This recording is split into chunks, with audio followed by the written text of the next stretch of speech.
ಹತ್ರ ಇದೆಯಲ್ವಾ, ಇವನ್ ಕಾಲ್ ಮಾಡಕ್ ಹೇಗ್ ಸಾಧ್ಯ? ಇವನಿನಾದ್ರೂ ಮನೆಗೆ ಬಂದು ಫೋನ್ ಎತ್ಕೊಂಡು ಹೋಗ್ಬಿಟ್ಟಿದಾನ? ಇಲ್ಲ, ಸಾಧ್ಯನೇ ಇಲ್ಲ. ಮತ್ತೆ ಹೇಗೆ ಫೋನ್ ಮಾಡ್ತಿದ್ದಾನೆ? ಡೂಪ್ಲಿಕೇಟ್ ಸಿಮ್ ತಗೊಂಡು ಫೋನ್ ಮಾಡ್ತಿದ್ದಾನೆ ಅಂತ ಅನ್ಸುತ್ತೆ. ಈಗ ಇವನ್ ಫೋನ್ ತೆಗಿಯೋದು ಬೇಡ.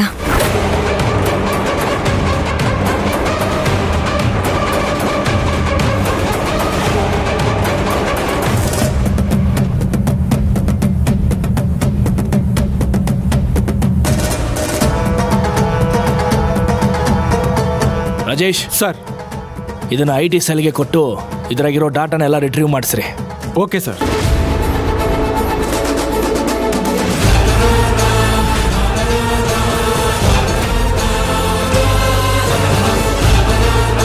ಶಿವಣ್ಣ, ನೀನು ಇಷ್ಟು ದಿನ ಮುಚ್ಚಿಟ್ಟಿರೋ ಗುಟ್ಟು ರಟ್ಟಾಕೈತೆ.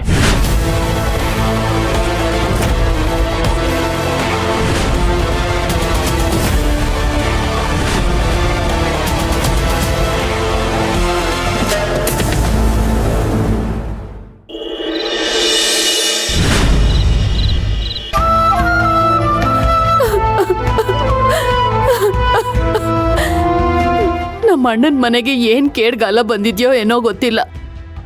ಪಾಪ ನಮ್ಮ ಶಿವರಾಜಿಗೆ ಪೆಟ್ ಮೇಲ್ ಪೆಟ್ಟು ಬೀಳ್ತಾನೆ ಇದೆ. ಅಲ್ಲ ಕಣೆ, ಈ ಶಿವರಾಜು ತಾನು ಮಾಡದೇ ಇರೋ ತಪ್ಪನ್ನ ತಾನೇ ಮಾಡಿದೆ ಅಂತ ಒಪ್ಕೊಂಡು ಶವ ಹುತ್ತಿರೋ ಜಾಗ ತೋರ್ಸಕ್ಕೆ ಹೋಗಿದ್ದಾನೆ. ಇಲ್ಲ ಅವನೇ ಏನಾದರೂ ಕೊಲೆ ಮಾಡಿದನೋ ಹೇಗೆ? ಅಯ್ಯಯ್ಯೋ, ಬಿಡ್ತು ಅನ್ರಿ, ಅವನು ಅಂತವನಲ್ಲ ರೀ. ಇದ್ರಲ್ಲಿ ಏನೋ ಮಸ್ಲತ್ ನಡೀತಾ ಇದೆ ರೀ. ಪಾಪ ನಮ್ಮ ಶಿವರಾಜು ಯಾವುದೋ ಆಪತ್ನಲ್ಲಿ ಸಿಕ್ಕಾಕೊಂಡ್ಬಿಟ್ಟಿದ್ದಾನೆ ರೀ. ಇಂದ್ರ, ತುಳಸಿ, ಮೊದಲು ಅವನನ್ನ ಆ ನರ್ಕದಿಂದ ಹೊರಗಡೆ ಕರ್ಕೊಂಡು ಬನ್ನಿ. ಹೇಗಾದ್ರೂ ಮಾಡಿ ಅವನ್ನ ಕಾಪಾಡಿ. ಅಮ್ಮ, ಕಾಪಾಡೋದಕ್ಕೆ ಸಾಧ್ಯ ಇಲ್ಲ.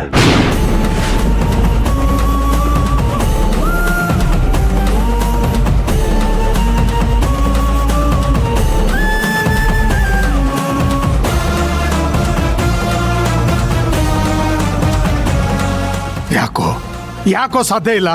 ಯಾಕೆಂದ್ರೆ ಭಾವ ನಾನೇ ಕೊಲೆ ಮಾಡಿದ್ದೀನಿ ಅಂತ ಒಪ್ಕೊಂಡಿದ್ದಾನೆ. ಹೀಗಿದ್ಮೇಲೆ ಬರೀ ನಾವಲ್ಲ, ಆ ದೇವರೇ ಬಂದರೂ ಕಾಪಾಡೋಕೆ ಸಾಧ್ಯ ಇಲ್ಲ.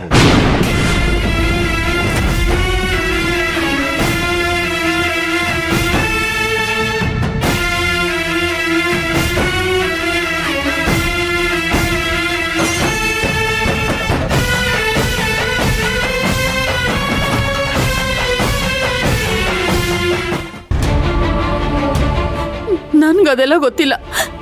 ನಮ್ಮ ಶಿವರಾಜು ಅಂತವನಲ್ಲ. ತುಳಸಿ, ನೀನಾದ್ರೂ ಒಂದ್ಸಲ ನಿಮ್ಮ ಅಣ್ಣನ ಹತ್ರ ಮಾತಾಡು. ಯಾಕೆ ಹೀಗೆಲ್ಲ ಮಾಡ್ತಿದ್ಯಾ ಅಂತ ಒಂದ್ಸಲ ಕೇಳು. ಇಲ್ಲ ಅತ್ತೆ, ಅವನೀಗ ಯಾರ ಮಾತು ಕೇಳೋ ಪರಿಸ್ಥಿತಿಯಲ್ಲಿ ಇಲ್ಲ. ಆದ್ರೆ ಸದ್ಯಕ್ಕೆ ಸಂಧ್ಯಾ ಅವರು ಲಾಯರ್ ಹತ್ರ ಮಾತಾಡಿ ಬೇಲ್ ವ್ಯವಸ್ಥೆ ಮಾಡಿಸ್ತೀನಿ ಅಂತ ಹೇಳಿದ್ದಾರೆ. ನಾಳೆ ಬೇಲ್ ತಗೊಂಡು ಅವನ್ನ ಬಿಡಿಸ್ಕೊಂಡು ಕರ್ಕೊಂಡು ಬರಬೇಕು. ಮೊದಲು ಆ ಕೆಲಸ ಮಾಡು, ಆಮೇಲೆ ನಾವೆಲ್ಲ ಶಿವರಾಜ್ ಹತ್ರ ಮಾತಾಡಿ ಅವನನ್ನು ಒಪ್ಪಿಸಿ ಈ ಕೊಲೆಗೂ ಅವನಿಗೂ ಸಂಬಂಧ ಇಲ್ಲ ಅಂತ ಸಾಬೀತು ಮಾಡಿ ಈ ಆಪಾದನೆಯಿಂದ ಅವನ ಆಚೆ ತರೋಣ. ಸರಿಯಪ್ಪ, ಹಾಗೆ ಮಾಡೋಣ. ಬಾ ಹೋಗೋಣ.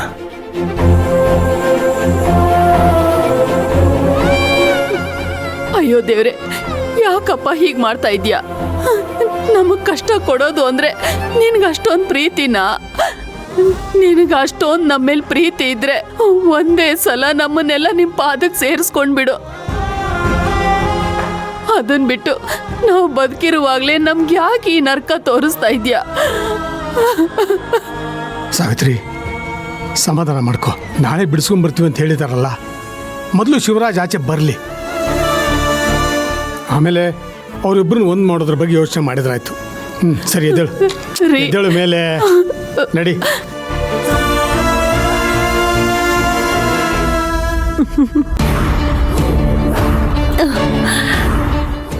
ನೋಡ್ತಾ ಅಮ್ಮ, ಆ ಶಿವಣ್ಣ ಕೊಲೆ ಮಾಡಿದಾನಂತೆ. ಅಲ್ಲ, ಊರೆಲ್ಲ ಈಟ್ ವಿಚಾರ ನಡೀತಾ ಇದ್ರು ನನ್ ಕಿವಿಗೊಂಚೂರು ಸುದ್ದಿ ಬೀಳ್ಲಿಲ್ವಲ್ಲ, ಯಂಗೆ ಅಂತೀನಿ. ಬಿದ್ದಿದ್ರೆ ಏನ್ ಮಾಡ್ತಿದ್ದೆ? ಏನು ಮಾಡ್ತಿರ್ಲಿಲ್ಲ ಕಣೆ, ಸುಮ್ಕೆ ಕೇಳ್ದೆ. ಒಟ್ನಲ್ಲಿ ಇವ್ರು ಎಲ್ರೂ ಕಣ್ಣೀರ್ ಸುರಿಸ್ತಾ ಇದ್ರೆ ನನ್ಗಷ್ಟೇ ಸಾಕು. ಪರಮಾನಂದ ಕಣೆ, ದೇವ್ರೇ. ಬರೀ ಕಣ್ಣೀರಲ್ಲಮ್ಮ, ರಕ್ತ ಕಣ್ಣೀರ್ ಸುರಿಸ್ಬೇಕು. ಇಂಥ ಟೈಮಲ್ಲೇ ಗಂಡ ಆಗಿರೋನು ಜೊತೆಗಿರ್ಬೇಕಾಗಿರೋದು. ಆದ್ರೆ ಇವರು ನನ್ ಗರ್ಭಿಣಿ ಅನ್ನೋದನ್ನ ನೋಡ್ತೇನೆ ನನ್ನ ಗಂಡನ ನನ್ನಿಂದ ದೂರ ಮಾಡಿದ್ದಾರೆ. ಇನ್ನು ಇಂಥವ್ರು ಖುಷಿಯಾಗಿರೋದನ್ನ ನನ್ ಕಣ್ಣಾರೆ ನೋಡ್ಕೊಂಡು ಸುಮ್ಮನೆ ಇರ್ಬೇಕಾ? ಸುಮ್ಕೆ ಇರೋದ್ ಯಾಕೆ? ನಮ್ ಪಾಡಗ್ ನಾವು ಬಾವಿ ತೋಡ್ತಾನೆ ಇರೋಣ. ಒಂದಲ್ಲ ಒಂದಿನ ಜಲ ಸಿಕ್ಕೇ ಸಿಗ್ತದೆ. ಆವತ್ತು ಇವ್ರನ್ನೆಲ್ಲ ಜಲ ಸಮಾಧಿ ಮಾಡೇ ಮಾಡ್ತೀನಿ. ಹಾ,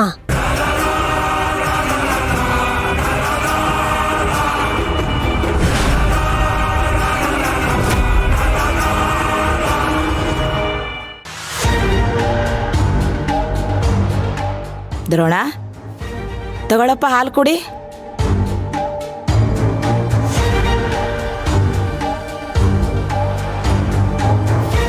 ಯಾಕಪ್ಪ ಏನು ವಿಚಾರ ಮಾಡಕತ್ತಿ? ಆ ಏನಿಲ್ವಾ, ಹಂಗ ಸುಮ್ಮನೆ ಕೆಲಸ ಟೆನ್ಷನ್. ಎಷ್ಟ ಕೆಲಸ ಟೆನ್ಷನ್ ಇದ್ರು ನೀನಿಷ್ಟು ತಲೆ ಕೆಡಿಸ್ಕೊಳಂಗಿಲ್ಲ. ಅಂಥದ್ದೇನಾತ? ಒಂದು ಹುಡುಗ ಮಿಸ್ಸಿಂಗ್ ಆಗ್ಯಾನವಾ. ನಾನು ನಿನಗೆ ಹೆಂಗೋ, ಅವ್ರ ತಾಯಿಗೆ ಅವನು ಒಬ್ನ ಮಗ. ಆ ತಾಯಿ ಸಂಕಟ ನೋಡಕ್ಕಾಗೋಲ್ತವಾ. ಆ ಹುಡುಗ ಮಿಸ್ ಆಗಿರೋದ್ರ ಮೂಲ ಹುಡುಕೊಂತ ಹೋದ್ರೆ ಅದರಿಂದ ನಮ್ಮ ಜ್ಯೋತಿ ಗಂಡ ಶಿವಣ್ಣ ಅದಾನ ಅಂತ ಗೊತ್ತಾತ. ಏನ ಅವ ಏನ್ರ ಹೇಳ್ಕೊಂಡೋಗ್ಯ? ನಾನು ಇಲ್ವಾ, ಕೊಲೆ ಮಾಡ್ಯಾನ.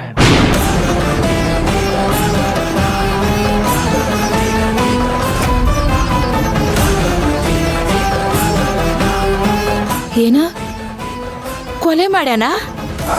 ಹೌದವಾ, ಕೊಲೆ ಮಾಡೀನಿ ಅಂತ ಅವ ಹೇಳ್ತಾನೆ. ಕೊಲೆ ಮಾಡಿದ ಮೇಲೆ ಆ ಜಾಗದಾಗ ತಗೊಂಡು ಹೋಗಿ ಹೂತ್ ಹಾಕಿನಿ ಅಂತ ಆ ಜಾಗ ತೋರಿಸಿದ್ರೆ ಆ ಜಾಗದಾಗ ಏನೂ ಇಲ್ಲ. ಅವನ ತಂಗಿ ಬೇರೆ ನಮ್ಮ ಅಣ್ಣಗೆ ತಲೆ ಕೆಟ್ಟೈತಿ, ನಮ್ಮ ಅಣ್ಣನ ಮಾತು ನಂಬಕ್ ಹೋಗ್ಬೇಡ್ರಿ ಅಂತ ಹೇಳ್ತಾಳೆ. ಇವ ನೋಡಿದ್ರೆ ನಾನ ಕೊಂದಿನಿ, ನನ್ನ ಕೈಯಾರ ಕೊಂದಿನಿ, ಇಲ್ಲೇ ಹೂತ್ ಹಾಕಿನಿ ಅಂತೆಲ್ಲ ಮಾತಾಡ್ತಾನೆ. ಏನು ಮಾಡಬೇಕು ನನಗೊಂದು ತಿಳಿವಲ್ತು. ನನಗೆ ಬೇರೆ ಅವ ಮಿಸ್ ಆಗಿರೋ ಹುಡುಗನ ತಾಯಿಗೆ ಅಕ್ಕಂಗ ಅವ ಎಲ್ಲಿದ್ರು ಹುಡ್ಕೊಂಡು ಬರ್ತೀನಿ ಅಂತ ಮಾತು ಕೊಟ್ಟಿನಿ. ಹೀಗೆ ನೋಡಿದ್ರೆ ಅವ ಬದುಕ್ಯಾನೋ ಸತ್ತಾನೋ ಒಂದು ಗೊತ್ತಾಗೋಲ್ತು. ಇವತ್ತಿನವರೆಗೂ ನಾನು ಯಾರಿಗೂ ಸುಮ್ಮನೆ ಮಾತು ಕೊಟ್ಟಿಲ್ಲವ. ಕೊಟ್ಟ ಮಾತನ್ನ ನಾನು ಯಾವತ್ತೂ ತಪ್ಪಿಲ್ಲ. ಈಗ ಮೊದಲನೇ ಸಲ ನಾನು ಕೊಟ್ಟ ಮಾತನ್ನು ಎಲ್ಲಿ ತಪ್ಪು ಬಿಡ್ತೀನೋ ಅಂತ ಹೇಳಿ ಮನಸ್ಸಿನಾಗ ಒಂಥರ ಸಂಕಟ ಆಗತ್ತೈತಿ. ಚಿಂತೆ ಮಾಡಬೇಡ ಮಗನ, ಎಲ್ಲ ಚಲೋ ಆಕೈತಿ. ನಮ್ಮ ಜ್ಯೋತಿ ಗಂಡ ಶಿವಣ್ಣ ಹಿಂಗೆ ಮಾಡನಂದ್ರ ನನಗೆ ನಂಬಕ ಆಗೋದಿಲ್ಲ. ಇದ್ರಾಗ ಏನ ಮರ್ಮ ಐತಂತ ನನಗನ್ಸಾಕತ್ತೈತಿ.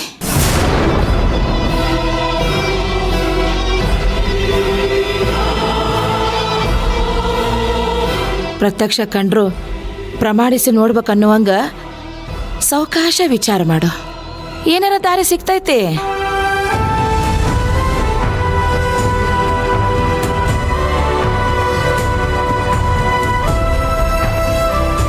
ತಗೋ ನೋಡು, ನೀ ಏನು ಚಿಂತೆ ಮಾಡಬೇಡ. ಹಾಲು ಕುಡ್ದು ಆರಾಮಾಗಿ ಮಕ್ಕೋ. ಸರಿ.